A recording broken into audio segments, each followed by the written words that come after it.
Drift. Number 9! Number 9! This is the place where we explore your theories. We want to hear the ideas that you think are going to change the world. Before we begin, we should probably introduce ourselves and give the good people some ground rules. What do you think? I think we should, yes. So, it's a pretty simple game show, if you will. We will dig into this here hat, where we have, how many names do we have this time? Gosh, almost 50 or something. I didn't actually count. Quite a few. A lot of you have signed up.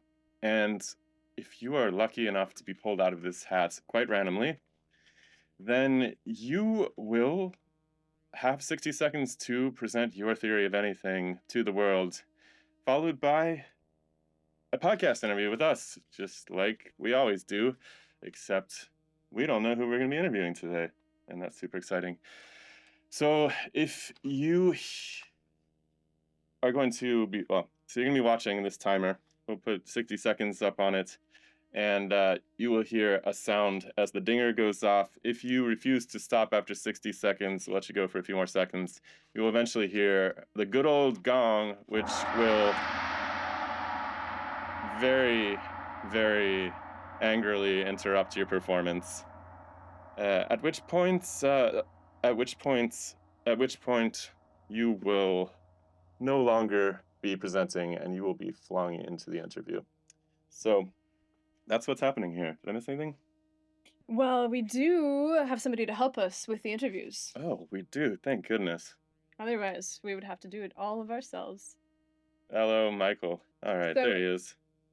The way that I've set this up is that I'm sending a feed that has basically everybody on it. And so if you guys want to be able to see what we see and see like the room cam and everything like that, just pin the host, the DemystifySci video to your front, and then everything will kind of come through logically. It is quite a technical extravaganza. It is. Our poor roadies have just been slaving. We sent them off to the bar just now that they've done all this work. But okay, so Michael. He was asking about Science Church. I'm like, I feel like this kind of is I always joke that on Sundays when we get together, it's Sunday school, and this is weekly sermon of theories and Overton window shifting principles. Yeah. Wonderful. Happy Friday 13th, Science Church Overton window. Oh, forgot about that. Yeah, we should have gone a little spookier with the music. We should have worn some costumes or something. Oh, Next time. I'm sure Friday the 13th will happen again. There's been a lot of Friday the 13th so far this year. It has. Have you guys noticed that? Like, there was one last month, too. I don't know if there was one in January or not, but what if it's just what if like... the whole year was like that? Spookiest year on record. Boogie boogie indeed.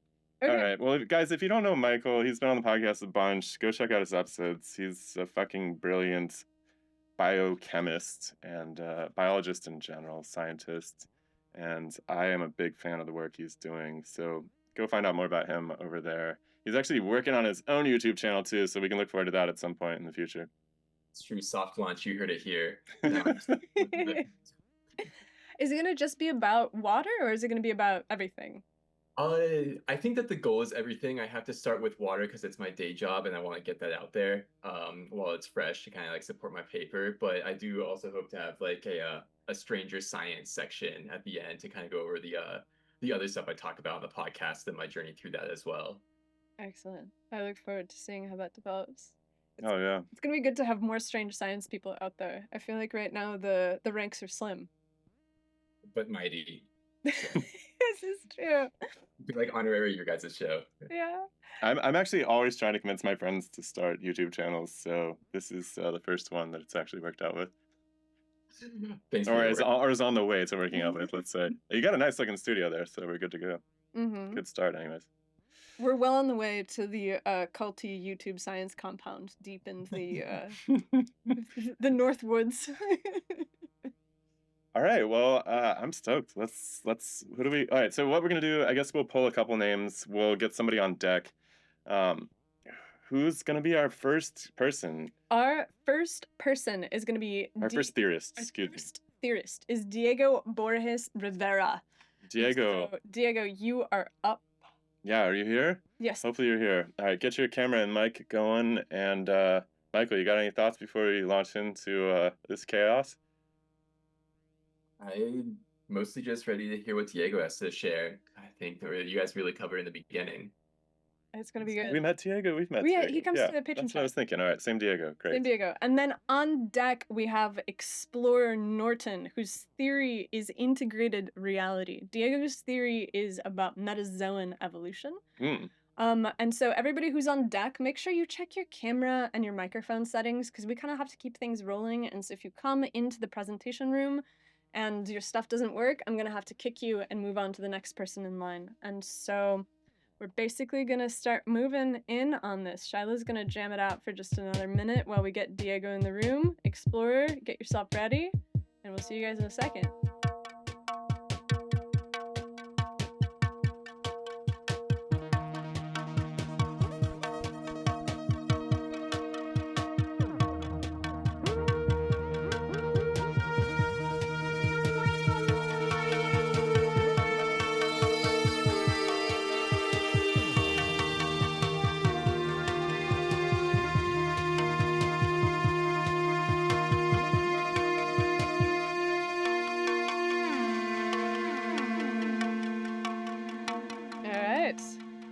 Welcome, Diego.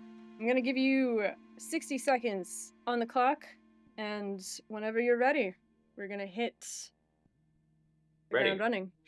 All right, let's do it. So, the central dogma of biology posits that there is a unidirectional flow of information from DNA to RNA to protein using transcription and translation. This mapping between DNA and protein is mediated by the codons, specifically three nucleotides equals one codon. That mapping is generally conserved across the tree of life with some slight variations. One of the very interesting slight variations, which was published by this paper called the wow signal of the terrestrial code, posits that ciliates have a particularly interesting mapping between DNA and protein. If you take this mapping and arrange it according to a few, or specifically three intelligent rules, you get a particularly interesting arrangement of the codons. The first, and this is all published, the first rule takes the degenerate base, for example, GTT. Oh, all right. Well, a minute is a brutal time limit, but that's Diego, brutal. Welcome. Guys, give Diego a hand. Come on, he's starting. Come on, guys. There it is. Hey.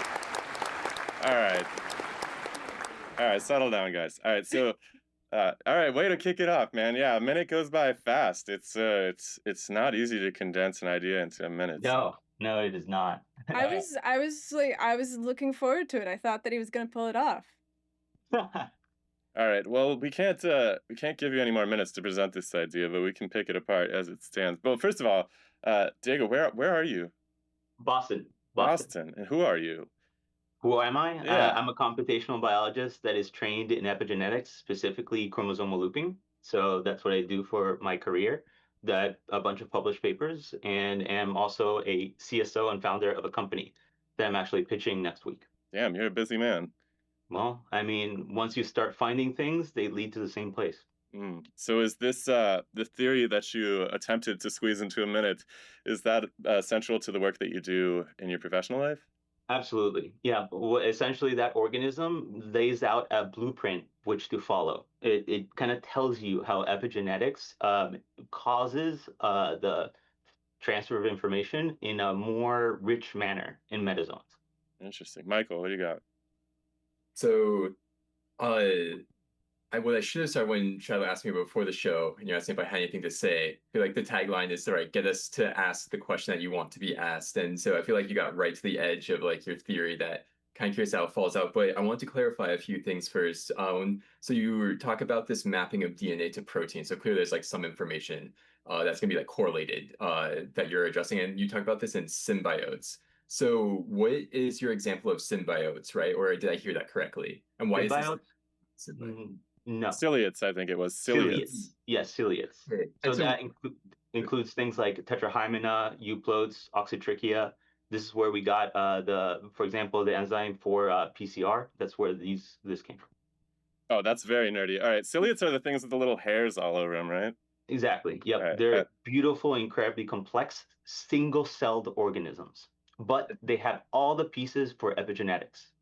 Hey, I wonder about something that is tangentially related, but that you might be able to shed some light on. In evolutionary history, at this point right now, we have a lot of creatures that are single celled, and then we have a lot of creatures that are, like 100 cells plus. There's not that many that are, in the intervening stages of small numbers of cells that combine to form a body. I think that there's like Volvox algae are one example of these complex creatures that they can form unique. Volvox? Are they made out of vaginas or something? No, those would be vulva algae. No, these are Volvox. They're actually like the photographs of them are very pretty. They're just these like glowing green orbs, which Yes, and there's a few different examples that people study. Yeah, they're interesting. But besides, there's like Placozoa is another very, very simple organism. But I think personally, I think what happened was that when life on Earth was evolving, we're talking 500, 600 million years ago, when the multicellularity was still very, very nascent, that's when this thing landed. And then kind of spread pieces of itself, retrotransposable elements, all over the place. Euplotes, ciliates are basically in all water, in all fresh water, in seawater. So they're really like very prevalent. So these things, as you can imagine, are spitting out retrotransposable elements that are able to reverse transcribe into the DNA of whatever was around there. Sounds a lot So I like think viruses. yes. Well, I mean, so we're about 74% viruses, give or Hey, take. speak for yourself, buddy. Right?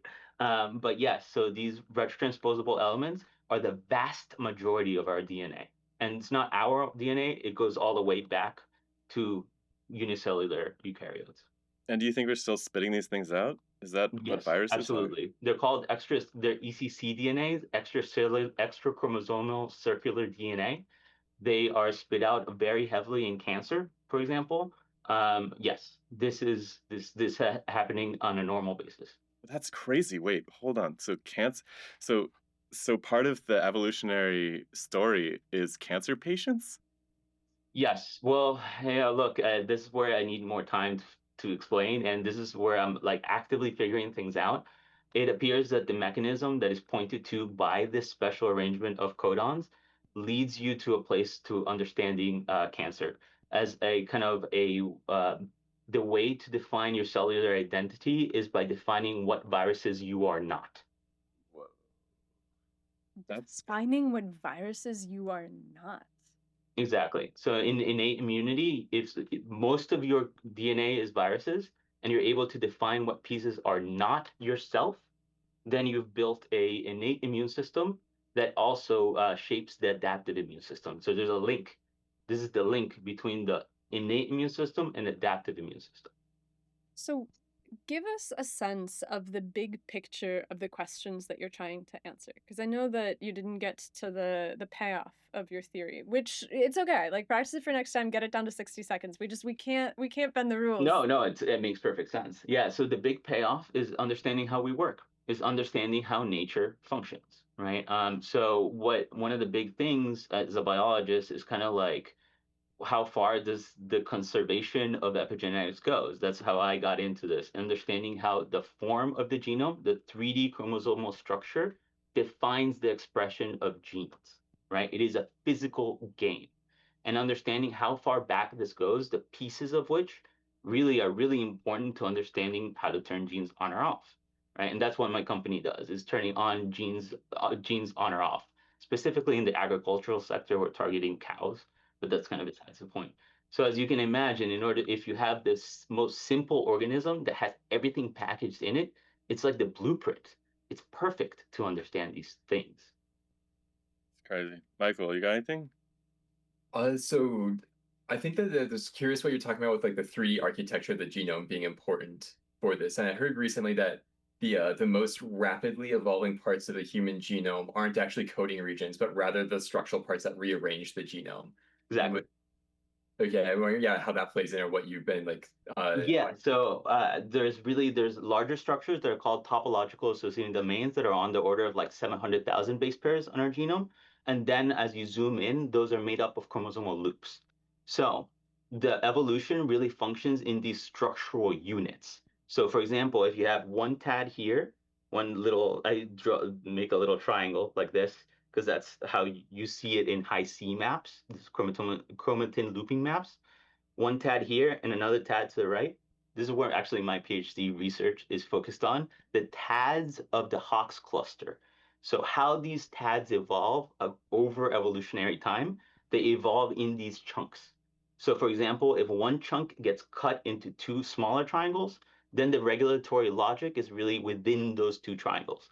And those triangles, of course, include genes, but they also include a huge, vast area of non-coding DNA. And these non-coding DNA are Oh, yeah. retrotransposable elements. Playing you off already. Look, Diego, I think that, how about this? How about we guarantee you a poll next time? And so get it into 60 seconds. Like, practice it so that you can get to the payoff, so that we actually have really something to chew on. Because I think that this stuff is really interesting, and I've seen little pieces of it during the Sunday salons. Yes, I exactly. see what you're. I kind of see the contours of it here, but get it down into that relatively tight bucket, and I think that we'll have a lot to talk about. By the way, dude, it's crazy you got pulled. You've been such a fun addition to our crew on Sundays, man. It's really Right? Sometimes you're like, I don't want to believe in fate. I don't want to believe in these kind of things, but you know, every once in a while you're like, ah, cool, it let's go. speaks, man. Yeah, sometimes people get pulled multiple times. It's totally insane. That's a random chance for you. This is the esoteric science hour on DemystifySci. All right, thank you, Diego. Who's up next? Who's up We next? should probably We get got- like a little list going. Yes, we got Explorer, and then after Explorer, we have Yuris Bogdanovs. And Diego, I'm gonna send you back into the general public, and we will see you again next time. Thank you so much.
All right. We What is going on here? There's Gold Miner on the show. All right, tell us, Clint, you ready? Oh, we got can't no hear. audio Hold from on. you, Clint. Hold on. Gotta check your audio before you join the show, my man. Oh no. Alright. It's on. All right. Yeah. All right. We're back in business. All right, we got a minute on the clock. Here we go. Hit it. Integrated reality is a complexity cosmology that doesn't presume to unify, oneify, reduce, or oversimplify the complex objects and connections of our universe. This cosmology proposes that there are at least 8 fundamental properties of reality with more than 40,000 possible interactions. The integrated reality framework connects the foundational observations of most of the major philosophical positions. One of the properties is density.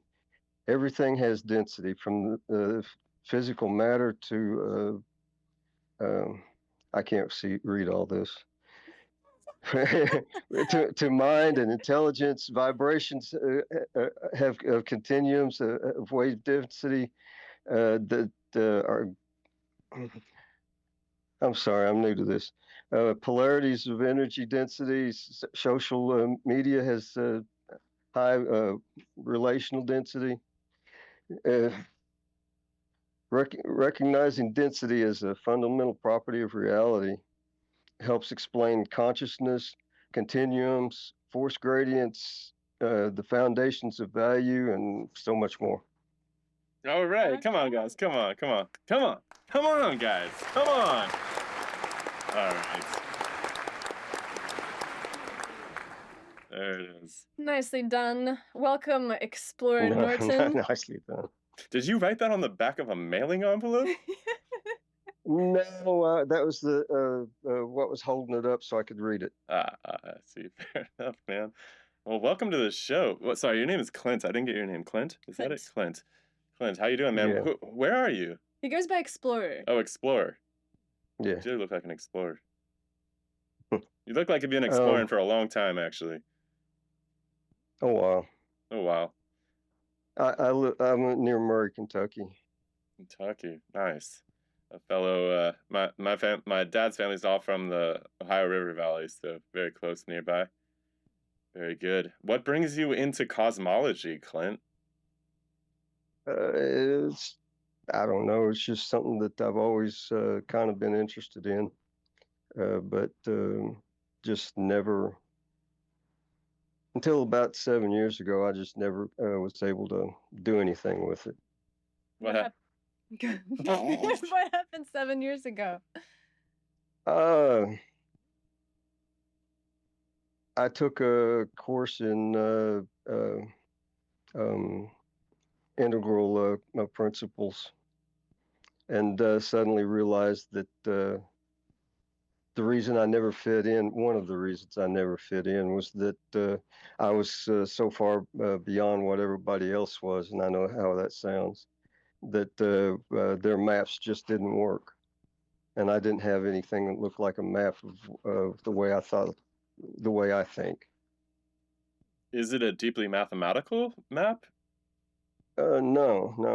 It's literally it's a complexity map. I don't know if you've heard of Ken Wilber or not, but he came up with the integral framework. Michael? And Ken Wilburn. Ken Wilber, is that the guy from the Theoria Apostasis? No, that's Ken Wheeler. Yeah. Who's Ken Wilber? Yeah. He's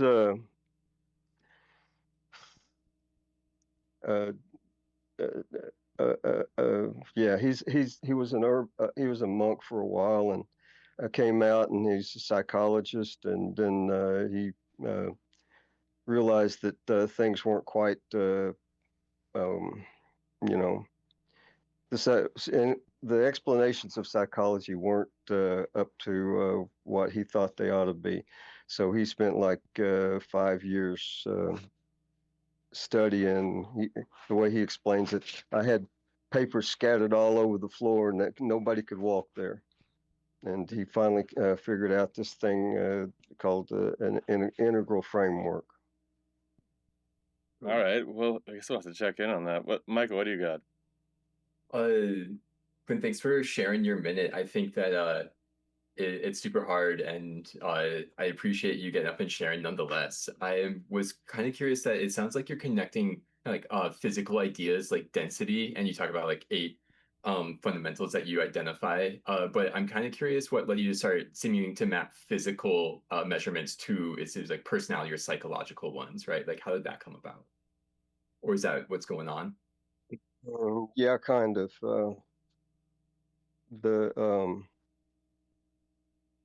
The framework I've come up with, I call integrated reality. Just I kept looking at things like idealism and materialism and panpsychism and all the even process philosophy and just all the common philosophies that you see. And I kept finding the major flaws in them. I said, something's going on here. I mean, they've all got flaws. You can pick them apart easy enough. And Do you then think they have so common I flaws? started. Some of them have common flaws. I mean, physicalism and idealism both use the same logic stream, to reduce everything to what they think is actually fundamentally real. They're basically extremists on both sides, right? Right, but they're using the same logic stream to justify uh, their position. Clint, So dude, do you have friends that you talk about this stuff with? It looks like I'm guessing no, the people in your town aren't interested in this stuff as much as us nerds out here in the interwebs. no. I used to have a few people, but they've disappeared over time, and yeah, I don't know. I've got Well, Asperger's, if you hadn't figured it out already. oh, we So all I'm do. not It's all real. good, man. I'm not Central. real good at socializing to begin with. I really don't care if I ever do. Well, this is the place. This is the place for you, man. Yeah, that's so fascinating that you that you have connected with us here over this. Do you have a website or anything where you've written more No, extensively about? You should, man. What are you I doing? You don't start a have any. Substack or something. Uh, Substack? Step I, stack. I don't We have actually have any our own kind of a platform. public profile at all. I'm not even on Facebook. Well, dude, I would highly recommend that you start organizing some of these ideas on a free platform that you can just start blogging on, like Substack or something. You I'm must trying be to. somewhere though, because I know that you're around, like Explorer, and you use like different names in different places. But I feel like you must be somewhere because I've definitely seen your name before. Yeah, the only public presence I've got is making comments on YouTube or maybe Mm. sometimes Substack. Plus those That's Civil War documentaries. That was a joke. Civil War documentaries. Yeah, you look like freaking Robert E. Lee, dude. Oh, You okay, got a okay. very No, singular look, my friend. I think it's fantastic. I love it. I freaking love it, honestly. I think you're just a fantastic I looking figured dude. it's actually. just called easy. It's more tasteful than just easy. I figured more like 10 years from now, I aim to have a beard like that. I just quit my post at the university, and I think I'm gonna start working on that thing personally. So I haven't shaved since I was 23. you incredible. you are a handsome man. I guess we're gonna keep moving it Nah, along. Michael, you got any final thoughts or anything, or do you want to pick on this philosophy, this cosmology a little bit? I guess we didn't really dig into it at all, but yeah, fuck it, let's do yeah. that. Yeah, Let me say one thing. What I did when I was working with all this was I looked at uh, all the philosophies that I've been through so far, and I've whittled them down to their fundamental observations, not their fundamental assumptions, not their solutions, their fundamental observations. And right then on. I started working up from there, and that's where I came up with all this. So you said that there's basically like 8 characteristics that you think can be the foundation of a functional theory. And is it a functional theory of the physical world? Is it a functional theory of both the physical and the spiritual? Like how do you see them Yeah, fit together? it's a fundamental theory of both physical and spiritual and energetic, and I mean, yeah, it's everything. Panpsychism doesn't come anywhere close to what this covers. If you Well, want, I can list you the other all the properties. yeah, do it. Give us the properties. All right, and these are in no particular order. I just wrote them down as they came, as I remembered them. Density, information in the form of vibration, relationality, change, consciousness, intelligence, energy, and matter. Those are some important features of reality for sure. Michael, what's going on? You're I'm glad that conspicuously quiet. got the 8 parts and got a bit of a tease of like how you came across and why you wanted this. I think that your bit about the observations is really interesting as kind of like a because I think that this is kind of an important thing. This show is great about picking apart the fundamentals, but what we learn from that along the way, right? The friends we made along the way is also kind of part of the life story too. And so I think that's a really interesting like take on that. And so yeah, I feel like this worked in that I'm kind of curious, for future information about how you're working through these ideas and connecting them. The 8 uh variables that you listed are not quite what I thought that they would be. But I think that's interesting because it means that you're thinking differently than I am. But it sounds like kind of like the 8 fundamental shapes or something that like are rearranged to kind of make the stories that we see. Is that a reasonable take? Or is that... Yeah, if you want to put it in the terminology of shapes, you could say that. Okay. That's fair. Well, shapes are super important to humans for whatever reason. We tend to think even in visual metaphors and everything. I think it's a really fruitful path for describing what's in your mind to other people. Pretty cool. Anyways, Clint, man, I'm encouraged, man. I Let's think you move should. on. I think you need to start documenting this stuff and laying your like one of the best ways to really develop your own ideas is start just blogging on it or start a YouTube channel or something. I'm always trying to get people to start YouTube channels. Yeah, man, get it out there. Like, start laying these ideas out. I think you'll really develop them and put them into place so that I think they have to live somewhere else except for inside your head and YouTube comments. I think that you have something interesting, and I think that it would be really, really great to see it come together into something that is more substantive. Oh yeah, guys, let's give Clint a big round of applause. Come on, guys, come on, guys, come on. All right, there it is.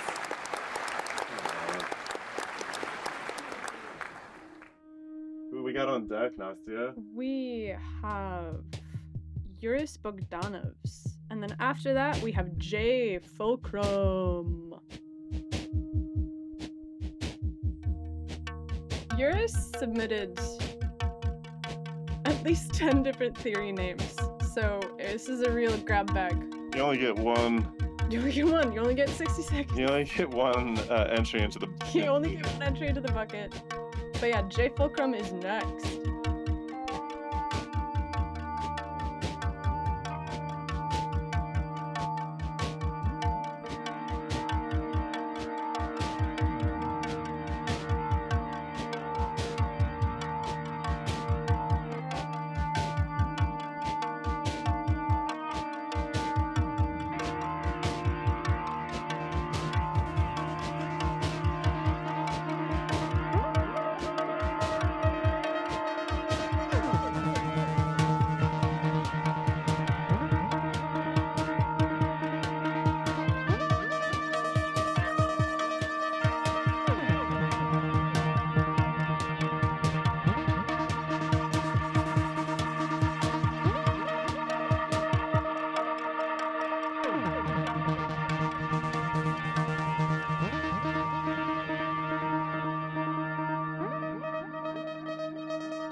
Alright, welcome Yuris.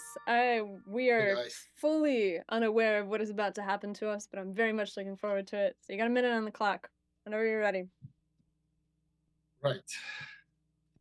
I'm going to present alternative pattern for magnetic field, which is fully based on ferrocell patterns in those experiments with ferrocells. So the pattern looks something like this. And don't freak out, because this is a two-dimensional depiction of three-dimensional system, and actually it's hard to understand fully what it really means. So those patterns show these images in those ferrocell experiments. And the things that actually attracted me to look deeper into this is that during magnetic attraction, the pattern forms very specific, pattern, and is different from what the textbooks show. And during repulsion, it's even more interesting. Whoa. And yeah, this pattern could help to explain quite a few things, because even atmosphere seems to be following the same pattern as those fields show. And I believe magnetic field can explain the rotational movements of all the those cosmic objects and everything. And I can also explain the spikes that are being formed in ferrofluid, like shown in this image. Oh, All right, guys, let's give him a hand. Come on, guys. Welcome Eurus to the show. thank you. That's so special. This is Eurus's first appearance on the show, from what I can tell. Welcome to the show, Eurus. Dude, I Thank you love for your coming. pictures. Those are beautiful, man. Well, I tried. I actually made them for my book. I wrote a book about them. Oh, cool. You got a? Is it available on Amazon or whatever? Yeah. What's the title? How magnetism, tides, and gravity actually work. But I got actually several books because I've been kind of trying to understand many things, and I got my own perspective on a lot of things. A lot of. Oh, man. Eurus is a guy that I think has a theory of everything. Is there anything that I you do. don't have a theory do. about? I don't have theory about. Yeah. I don't know. It's like, I know. Well, when it comes to these things like light, space-time, gravity, magnetism, obviously, and vacuum, aka ether, I got theories on all of those, including about the origin of the existence. Oh man! And Big Bang God, I don't is even know not where a to part begin. of that, because Big Bang, as it has been shown on your show on many occasions, Big Bang is absurd. Yep. I won't fight with you on that. All right, so, God, it seems. All right, let's just go straight to the ether, man, because it seems like that's kind of at the heart of all this. So, you're like, look, the Yeah. way that people are describing magnetic fields is bizarre. What is this invisible mediator? Can you qualify it or explain your conception of it? Because it sounds like you've studied all of these invisible phenomena like gravity, electricity, magnetism. Give me your idea. Yeah. What's your conception of the ether? Yeah, there's a reason I called the problem vacuum one of the most important topics in the contemporary science, because the current theory states that vacuum, a perfect vacuum, is a substances-free area. And if that is the case, you literally cannot explain anything. Neither gravity, magnetism, light, how they work, everything becomes a mystery. It can only be explained if everything is actually fully filled with something. And that vacuum, as in current theories, it actually, it is as if saying that space is filled with something that physically doesn't exist. So a perfect vacuum physically doesn't exist. All right, let Do me you stop you right understand? there. Let me stop you right there. All right, so I totally agree with you that there has to be some stuff mediating these invisible phenomena. But But what is it? but Like, yeah, the what is it? problem is that it can't be totally filled or nothing would be able to move, right? Matter and void discourse in the chat. Yeah, let's go. So it seems No. like in order for the subunits to rearrange, they have to have some sort of like, have you ever played one of those what the hell is the name of that game, like where you have to move the little pieces around and there's an empty spot, you got to move the piece into it or I only whatever. know it is like this Rush Hour Tetris? game. Yeah. Tetris. No, Tetris is the one where they fall from the top. It's not This one, Tetris, like, yeah. Field, and you have like a block that you have to get out. And then in order to get that block out, you have to basically rearrange all the other blocks to make a clear path. Yeah, just like the the way I'm looking at it, you can't have two material bodies in the same place at the same time. That's freaking absurd. So you have to have a place for the bodies to move that's empty. Yeah, I obviously thought more about that. The idea is that scientists assume that, like in a space or on International Space Station, they say if you got a bag and you kind of filled it with air, close the top, and it feels full, right? That's here on atmosphere. If you went up there, and according to science, if you try to do the same thing, it will always collapse because it's empty. There's nothing in. And my prediction is that this is not true. That Wait, is that true? Again, wait, hold yeah, on. You take a bag yeah. of air into space and it collapses? No, I do believe, and I actually asked those cosmonauts, Russian, those cosmonauts on space station when they were on Twitter. and they were about to go out in open space, I asked them to perform this simple experiment. I asked them to take a bag out and try to do it in a space. I do believe it will behave exactly the same as it does here on Earth. He's basically saying that, like, the theory right now is that space is empty. And so if you were to, because on Earth, if you take a bag and you swing it through the air and then you close the neck of it, the bag is full. Yep. And the theory says that if you do the same thing in space, the bag would be empty. But yours is like, no, space, there's something there. Well, there And is a so if lot you of were to do the same thing, This that you would still have experiment would pressure. actually prove that the space is fully filled with, in my theory, the vacuum is simply the same substance as here. They just are highly expanded. I like Do you that. know those experiments when those The huge Rydberg systems? atoms. Yeah, the Rydberg Rydberg atoms, yeah. Because, like, a Rydberg atom is one that is, so it's a hydrogen that has its outer electrons at, like, N1000 or something, and it's basically the size of a human hair. It's pretty enormous, yeah. And there's a lot of atoms in space, actually. I just did a little calculation the other day with my students, and there's, like, I tried to, like, imagine a centimeter column between us at the surface of the atmosphere to the sun, and there's, like, something like 10 quadrillion atoms potentially interceding. Yeah. They're bouncing around and stuff, so you don't know how many exactly, but a lot of stuff. That's the problem. They are saying that they are bouncing around and they are kind of independent, like particles, but that cannot be true. I actually spotted this when I was 12 years old and tried to drink a lemonade in Soviet times from the glass bottle. And I tried to suck it out without letting air in. And the more you suck, the more it's pulling back. It basically doesn't let it get out. In a way that can be only explained if all the particles of the inside stuff are actually holding to each other. Only if you replace it with other substance, basically letting air in, only then you can get it out. And scientists disagree with that. And then I tried to get those cosmonauts, astronauts on an International Space Station to do that experiment, but they didn't respond. They actually went out twice.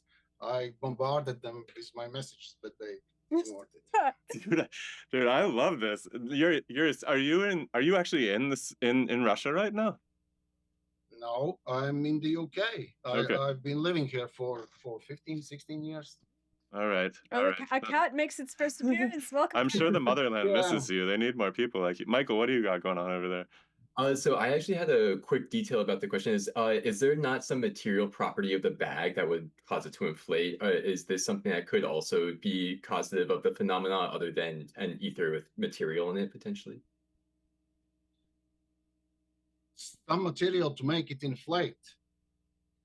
I'm not sure I understand what is the... So the bag itself, if you have a cosmonaut trying to inflate a bag and you expect it to also act just like it would on Earth, is there not maybe like a wave of a phonon, a sound wave going through the bag as you move it that would be responsible for this phenomenon? Well, or on Earth.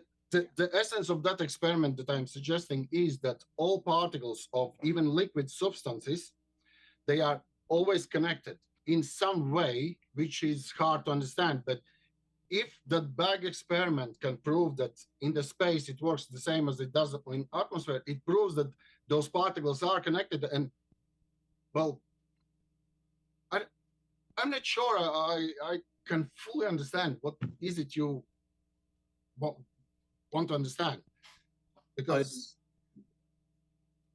yeah, that's the experiment that I think should do the thing and prove. No problem. Yeah, I think that the experiment should be done, and I hope that the cosmonauts respond to your email. In the modeling of it, I would also recommend considering the bag itself as some material that can conduct something or has some structure. But You're saying like some kind of static charge builds up on the bag and causes it to expand without there actually being something inside of it? That's one thing. Or maybe as like you wave a bag or try and inflate it, yeah, there's it itself has particles in it, so it's contributing to the system, right? It's not just a mathematical object, right? It's a physical one. And so true, but so the reason that I like this experiment is because if you think about the way that a bag like that works on Earth, it's that it has a lot of resistance to being compressed once it's closed, and so it's hard to imagine that the bag alone in outer space could generate enough resistance to compression, that it would feel kind of full of something. Agreed. There are a lot of atoms in outer space, though, and if Eurus is right that they're expanded, then we might be in an interest. I've always thought about ionization. Actually, we read about this a bit in our book that's coming out too, but I've always thought about ionization as kind of only making sense if the atoms are blown up really big, right? So that they can actually make contact with each other's surfaces like you would expect in a normal conductor. And they're always in these depressurized environments, right? So if pressure is what's causing the atomic radius to be what it is, then perhaps depressurizing them really does cause the material to expand significantly. And go ahead, man. Yeah, it's very interesting about the depressurizing. I started to talk about those systems. Have you seen those experiments when they are pumping out air or creating vacuum in them, and then they collapse? Huge systems, powerful. And then they say, oh, it's the atmospheric pressure. It's so enormous, it just collapses everything. But in reality, if particles are really holding to each other, the more you suck them out, and in the same way as when you are compressing them, the stronger you compress, the more they are pushing back. And when the stronger you expand them, the stronger they are pulling back. So if you create a strong vacuum, it actually pulls the walls of the system inwards. And at some point, that force is stronger than the system, and it leads to collapse. And that experiment with the bottle, I actually recommend everyone to try the glass bottle, fill with water, and try to suck it out without letting air in. That's such a strange feeling. And people I talk to, some scientists about that, they say, oh no, that's the pressure of the atmosphere is actually pushing it back. But that's not true, because in your mouth, there is a vacuum. You can feel there is nothing, and you are trying to get the water out, the drink out, and it just doesn't work. The more you try, the stronger it pulls back. And well, it kind of proved that all particles of liquid stuff are actually holding together in the same as in solid materials. Something similar was already on your show.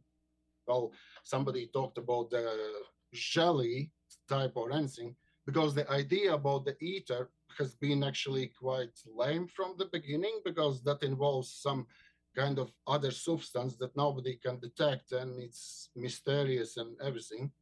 But this one would explain that everything is filled. There is no empty spaces anywhere, because that would, as I said, make it space that is made of something that physically doesn't exist. That's the substance of perfect vacuum. It's just unrealistic. Yeah, well, I wouldn't go so extreme. I think there's got to be some space for things to move around. That's what I was trying to point out at the beginning. But I hear you, man. It's really interesting. This suction thing is actually quite fascinating. I've thought about that before too. It does, it's often written in scientific literature as negative pressure, right? And that implies a tension, and tensions are generally accomplished by interlocking subunits. And so if you're talking about these atoms or whatever the heck your material is interlocking, I mean, you have an interesting case there. It's quite fascinating, but I think we need to move it along. Honestly, man, it's really cool to meet you. Where one can short people? Question? Can I? One short. Hurry. I've got those alternative theories about gravity as well, and distance to stars, which is extremely interesting. Is there any chance ever to actually explain them in more details? Because even this one was very, very short version, because you still have to explain how magnetism and why magnetic attraction and magnetic repulsion works. And in my theory, I have worked it out. Yeah, I'm sorry we didn't get to that. But that's a longer story. Like I said, Eurus, he submitted, I think, at least 10 different things. I was looking through it, and it was just like theory after theory. And so I'm like, look, I'll put you with Diego in the bin next month to pull you. We'll give you a guaranteed 60 seconds, and so you'll present another one of your theories. Give up all of our slots. Yeah, I know. And then we'll work it out. No, right? You seem like a fascinating man. Let's get you back in here as soon as possible. Okay, thank you so much. Thank you, Eurus. All right, see you next time. All right, who's up next? Do you have anybody? We got Jay Fulcrum.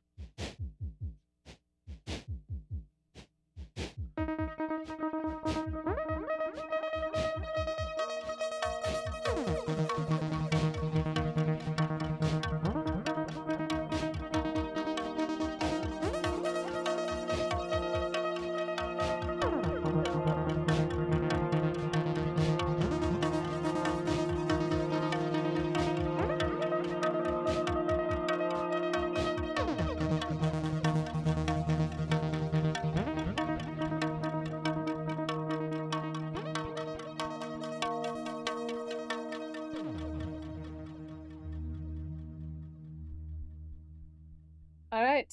Welcome, Jay Fulcrum. We have a minute on the clock for you. And This is the first time we've ever had a contestant in a birdcage before. Amazing. Stephen Kai's, Yeah. you're on deck. Check your microphone. All right. Sorry. Were you... No, let's roll. Let's All do right, it. let's do it. Hit it. Alrighty, so my theory is just an explanation as to what gravity is, why things fall, but I think a better question to ask, instead of why things fall, why do things move? What is the origin of motion, right? And my theory is that the only possible reason that anything moves is to equalize a differential, a gradient.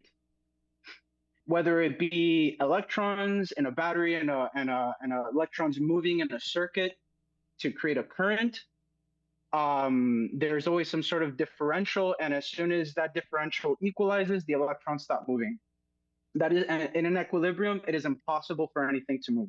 The only reason anything ever moves to begin with, either when you're walking, you have to basically lose your balance in order to move. It applies to anything and everything without a single exception, and that is the only thing that gravity is. This is why this falls. A gradient. Nicely done. Damn, right on a minute. Hell yeah. All right, guys, come on, give him a hand. What's your problem? What the guys? This is like the only person who's done it in a minute, you guys. Come on, jeez. Freaking live audiences, man. They're just totally unpredictable. Can't trust him. Yeah. Sorry, I didn't get your name. What's your name? It's Jay. Jay. Or do you prefer to go by Fulcrum? I don't know. Jay, fulcrum, source, know thy fulcrum. I'm all about it. I'm obsessed with the fulcrum and lover, motion, and all that good stuff. Motion and stillness. Yeah. I mean, most importantly, are you stuck in that bird cage, or do you need... Sorry. This is just a little thing that I have bad. stuck in the roof. How dare you, sir? No, I'm not. It's fine. This is a thing that I have that's just stuck to the roof on dangling, and so I like to sit on it. And yeah, You know, the caged Thanks for bird having doesn't. The caged bird doesn't sing, but the caged bird does do physics. I try. I try my hand. That's cool. Cool, man. Well, welcome, Jay. I mean, I think you're right. I think that there's no real argument here, which is that, like, in order for there to be some kind of change, there has to be a gradient that allows for the change. This is kind of what Shiloh is saying about the idea that you have to have substance and void. Because if you don't have Exactly. void, you don't have gradient, and if you don't have gradient, how are you moving anything anywhere ever? Like, it just seems impossible to imagine.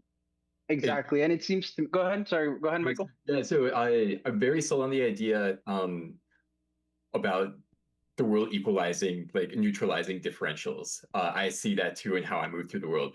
I'm curious if does your theory or ideas like take this idea further? Like, I'm kind of curious, like, where does this differential come from in the first place or something, right? Are there some interesting ways that you can stretch your ideas? Yeah, so that gets a little bit more esoteric.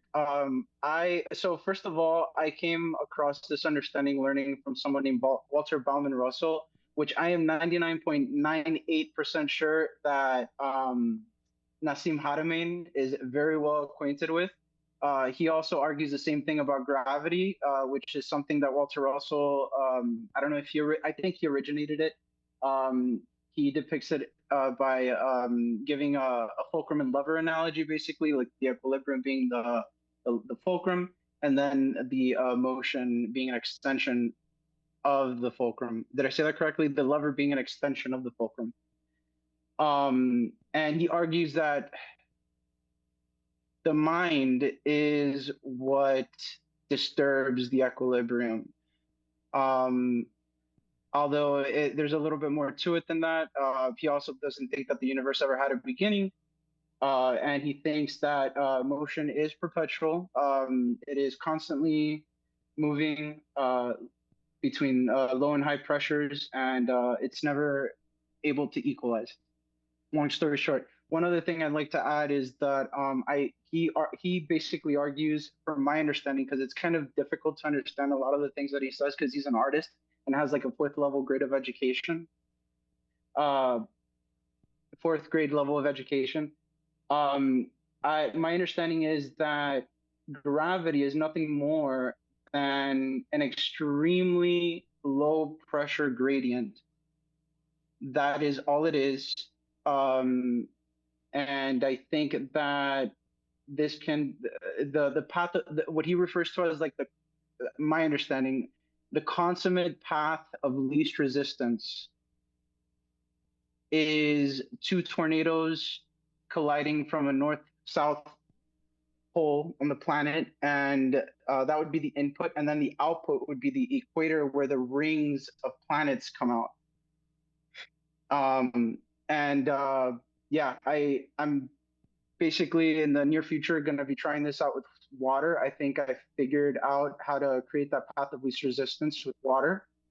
Um, and yeah, and if it works out, I think that the same should be able to be done with plasma.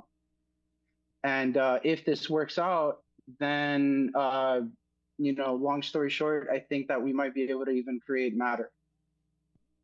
Very cool. Do you think that this would work with like oil as opposed to water, or is there something about water and plasma and these ideas that you're linking?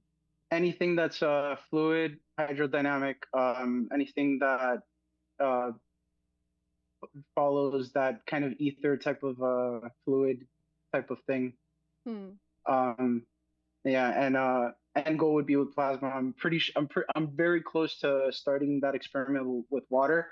I think that it's going to boil, just using mechanical, not using fire, not using electricity. Maybe, you know, using electricity to help with the mechanical process. But theoretically, you should be able to do it with like a bicycle pedal with your feet and get that thing to boil. And if it works, then, you know, the sky's the limit. I mean, the next thing would be plasma. And so yeah. what's the experimental design? You basically have like two vortices that you then collide along a specific path, and then the dissipation of the energy of the meeting of the two vortices is transformed into heat inside the substance? Correct. So the vortices would be spinning in the same direction, and that should cause constructive interference. So if one thing is moving 10 cycles a second and the other thing is moving 10 cycles a second, they constructively interfere so that 20 cycles per second would be the result at the center. Whoa, what is that? Oh my God, it's fighting with I'm hit. No. we live in the country. Sometimes people shoot their guns. That is a very nearby AR-15. Large weapon nearby. We're fine. Oh man. Yeah. I hope, if we start that's breaking not out the ominous. guns, you'll know what's happened. They're all in the closet over here, so we're good to go. Don't worry, we're well armed. Yeah, we got tons of ammunition in this room. We're good to go. So, Yeah. sorry, dude. I had to pee. I stepped out. I'm really sorry. Well, okay. So No basically, worries. Thank you for having me. I don't totally understand why, if you combine two vortices, that you would expect to get anything other than a single vortex that is twice as big. Oh man. Okay. Yeah. So that When is one vortex meets another. When two vortexes fall in love. Vortices, sorry. Yeah. So there have been some experiments that I've seen done on YouTube with someone in particular. I can't remember his name. Dinu. Oh yeah, he's the one who does the rotating bars inside the water, and then he shows that they attract and then they repel. I'll see if I can find it and drop it in the chat.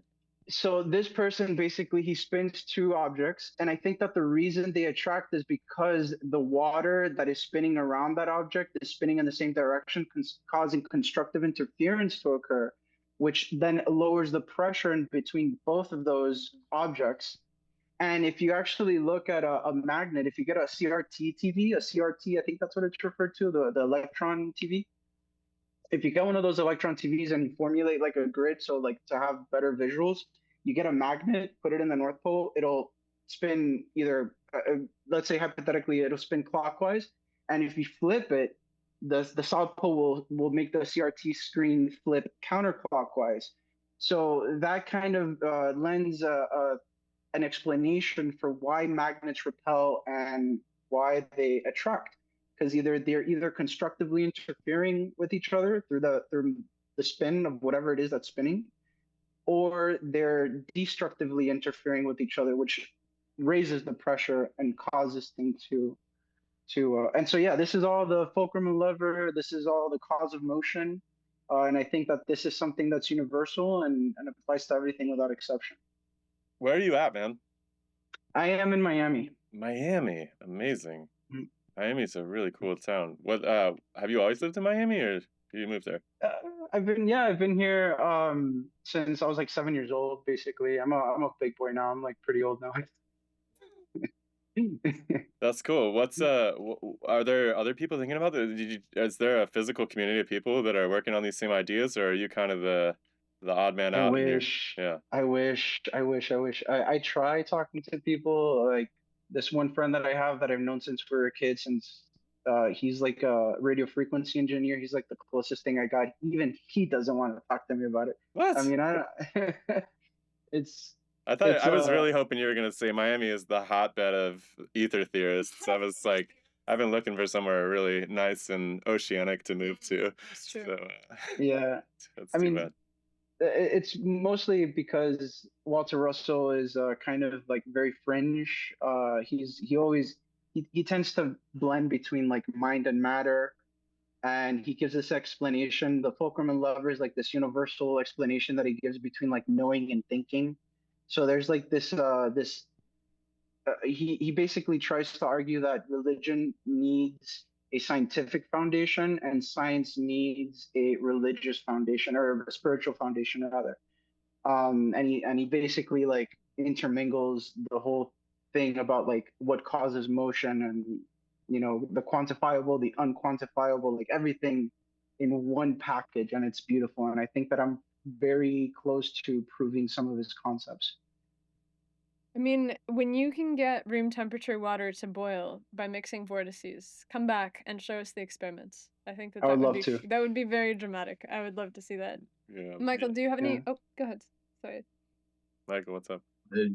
Jay, thanks for sharing your stuff. I think it's super interesting. I feel like Walter Russell is this really interesting character. I actually had like a strange experience where when I was young, I remember seeing these like crazy paintings on some late night Discovery Channel show and having this like artist talk about everything's either like red shift or blue shift. And then, 15 years later, I'm like going down this esoteric dive. I'm like, who was that person? And I had no idea until I watched this channel, DemystifySci, and then Walter Russell came up. And so I I had this interesting interaction too. I think it's cool that you're like trying to, experiment or where it's at, where you try and bring this into reality. It's a cool story. I would love to watch that episode. I didn't know that you guys had someone mention Walter Russell in one of your episodes. We had Terrence Howard on, who was way into Walter Russell, and then after, I think maybe Oh. either right before or right after, we read the Universal One, and we kind of talked about it a little bit. Okay, yeah, it's a little bit difficult to wrap your head around, but I think I've been able to simplify it because he never uses the words constructive interference, destructive. Like if you would have just said that, I would have saved so much time, you know. But when it finally dawned on me, now all of a sudden all his diagrams, like the radar principle, like everything is just making so much sense, and I'm done. I'm done just playing around on the computer and modeling everything. I actually want to start getting my hands dirty and do that thing with the water. Hell yeah, dude! You're an awesome man. You sound like you're Thank a you. really interesting guy. I freaking love this program because I get to. It really like restores my faith because I go out into the world and I have really strange interests. I feel like when I talk to normal people, like at the post office or something. But then Yeah. then I come to this show. It's just like everybody just makes sense to me somehow. Anyways, thanks for signing up, man. You should come back. Do it again. Do the experiments. Drop it in your abstract and stuff, and yeah, we'll see what the bucket of fate, the hat of fate, does for you next time. Will do. Thank you so much for having me, and see you guys next time. All right, we'll see you again. Bye, Jay.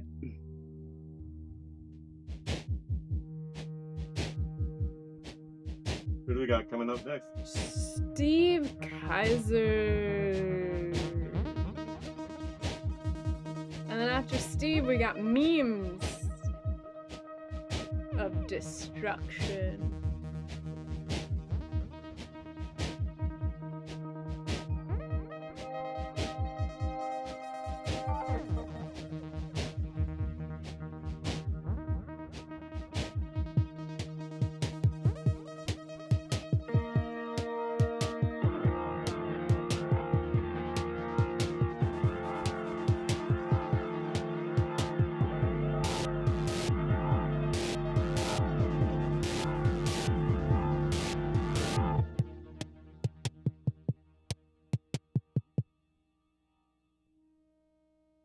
All right.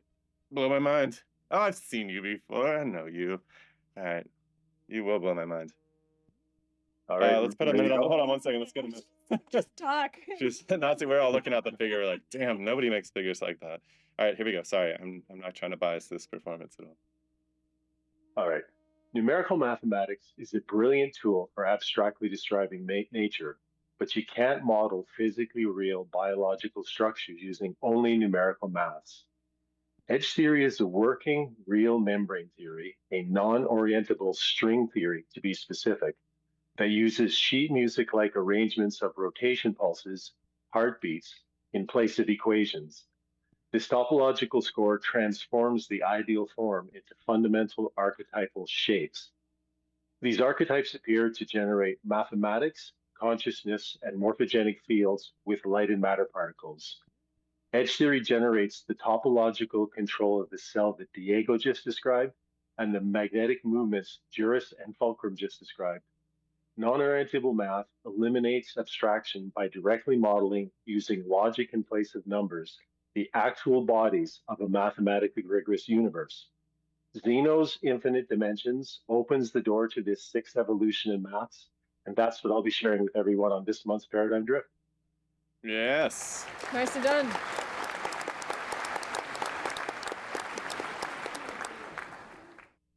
Damn, dude, that was so slick how you just tied in everybody else's performances. Way to go, man. I would like to see more of that, actually. Mark of a real pro. Well, I'm it's gonna- actually a really great performance, right? Everybody's been really good.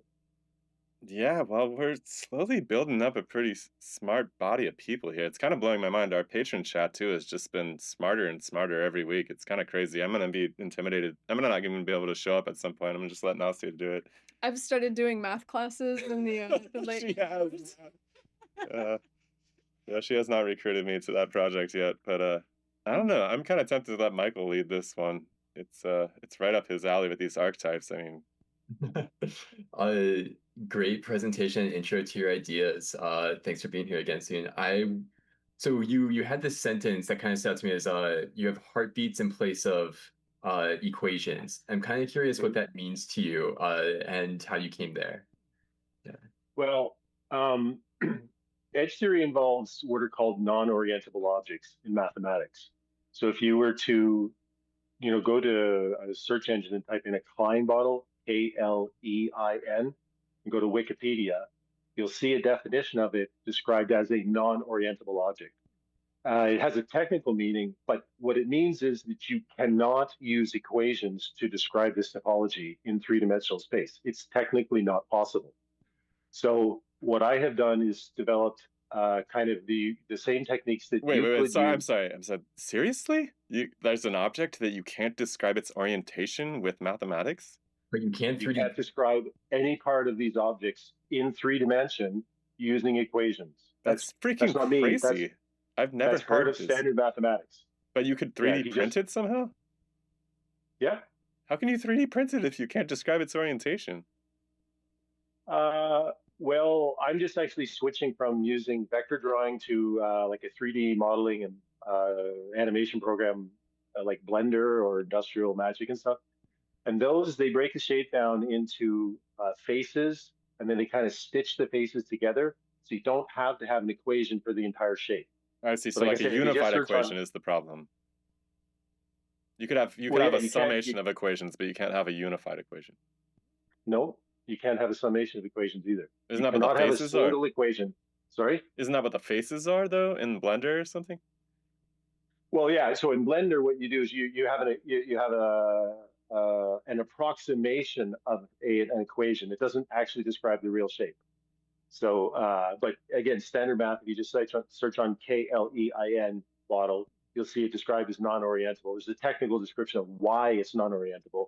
But all Mobius strip type shapes, all shapes that have two sides and one side at the same time, all of those shapes are non-orientable and cannot be described by equations in three-dimensional space. All of edge theory uses that topology.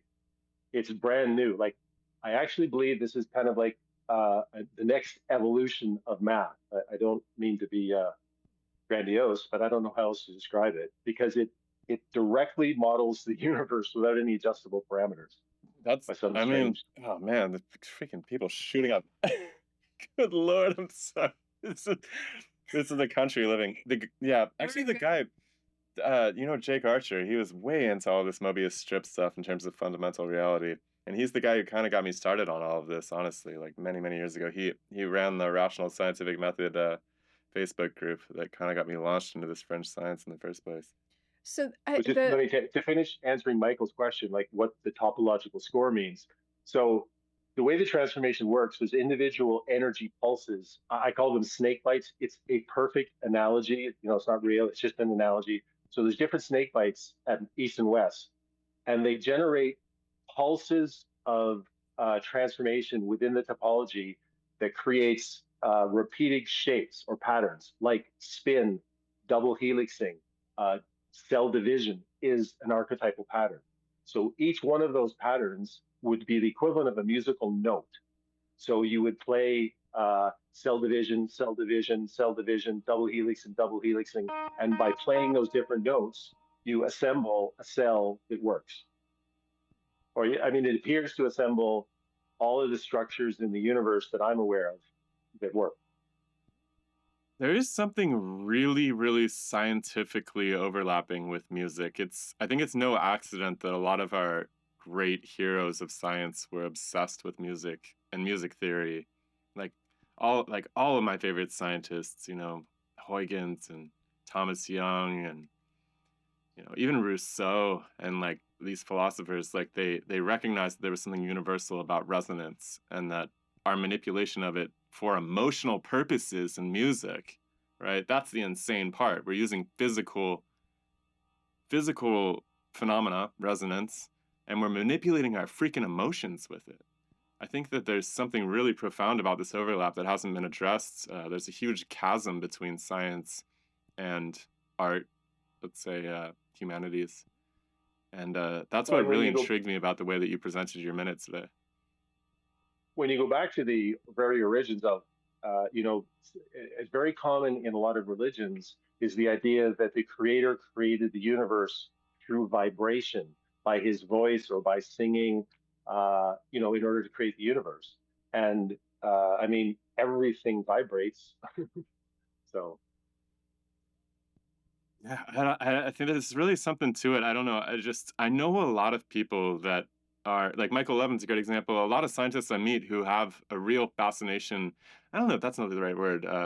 They really find peace in music as well, and I count myself among these people. Like I spend half of the time in my life I'm experiencing the world in a very musical way, and the other half it's very analytic, scientific, trying to make sense of phenomena.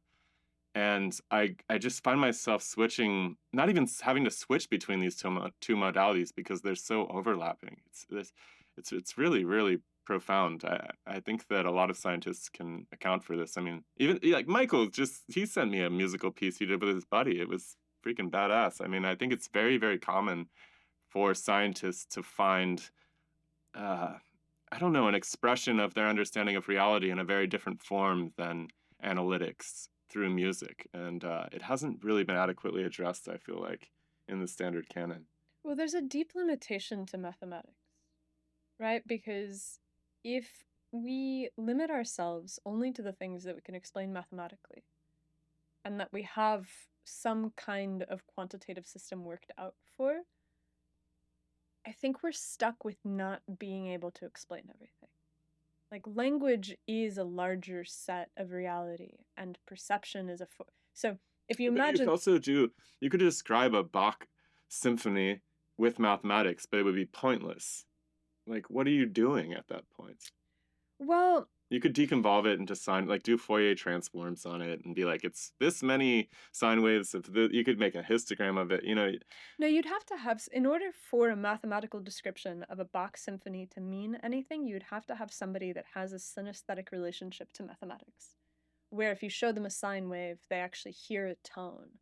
And so then if you show them a complex sine wave, that they could actually hear they would have to be able to do some kind of translation step. But the interesting stuff is the archetypes, right? Like the generalizable equations, like a minor chord versus a major chord. That's an archetypical relationship in some Mhm. sense. Right. And why so many kinds of like some like Bach or very some classical stuff, like when people get goosebumps on their skin, right? This is this like hard to capture math that is somehow reproducible and like touches on this emotionality, right? And so see, I was kind of curious, like you're invoking this idea of like music and sound in your description. And I now, if my career through science, I'm convinced like there's a reason that this was taught for and like held so dear for so many people. But since I don't really have a musical background inherently, it's hard for my brain to like think of this. Like, do you have a musical background that led you to appreciating or helping develop these ideas? Wait, before you answer that, Michael, do you listen to music?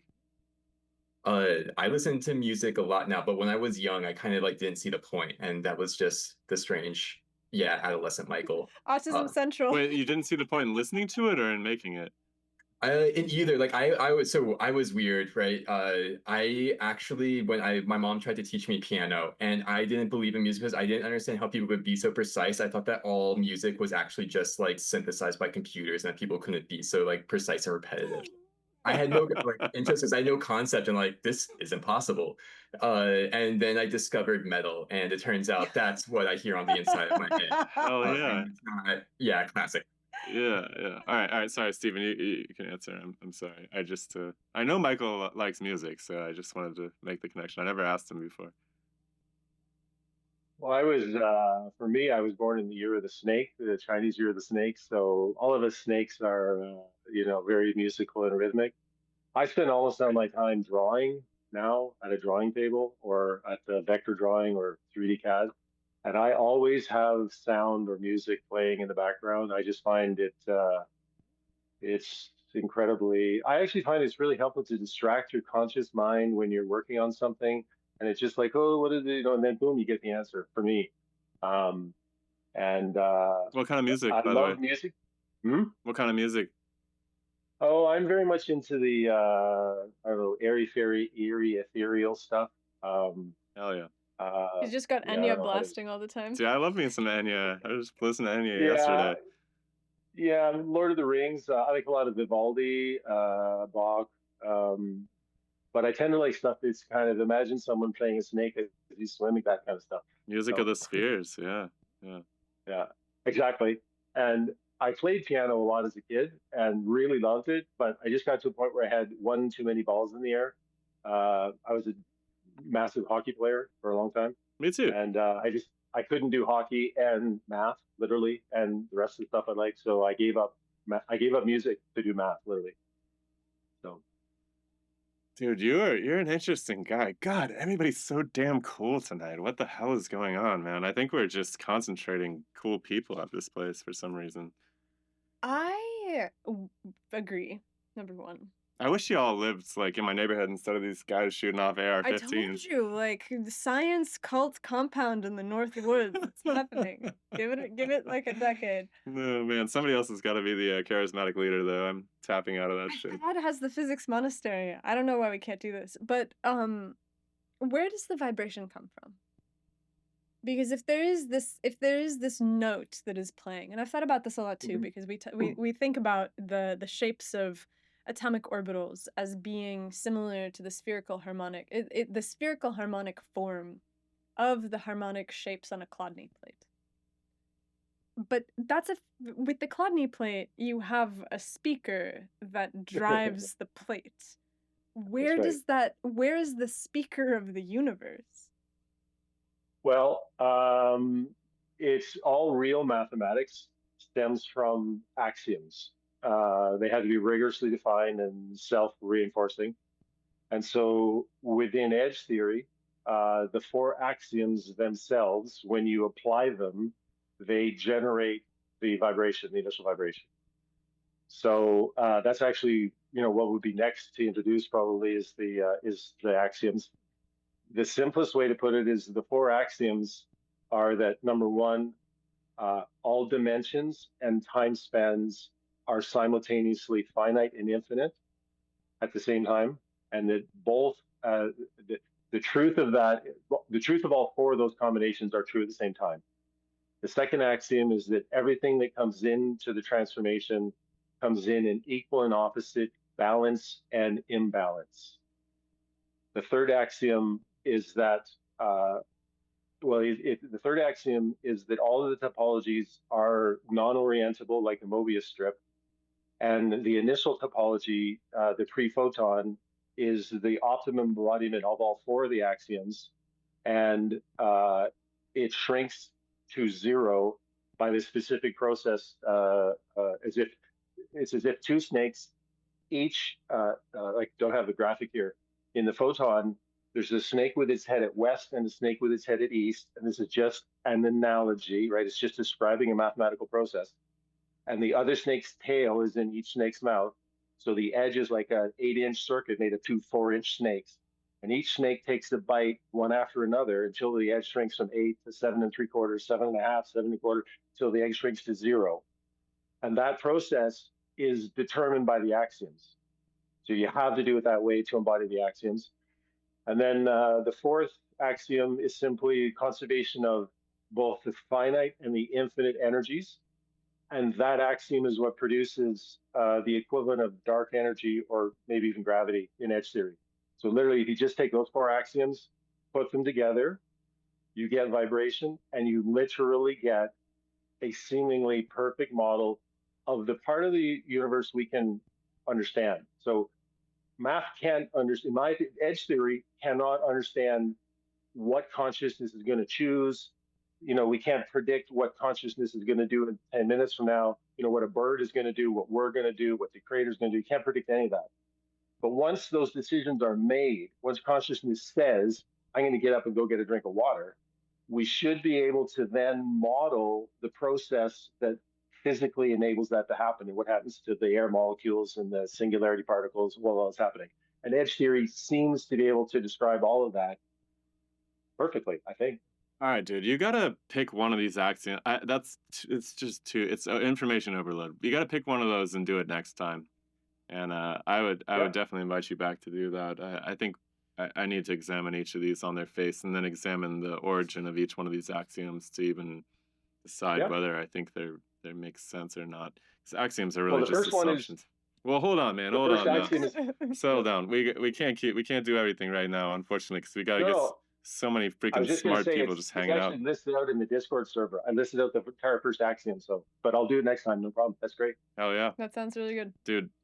Well done, man. You're doing this the right way. I really, really salute you and appreciate that. And welcome, man. Yeah, thanks for being here and being part of the DemystifySci universe. And guys, give him a hand. Come on, this is awesome. We'll see you next time. Thanks very much, guys.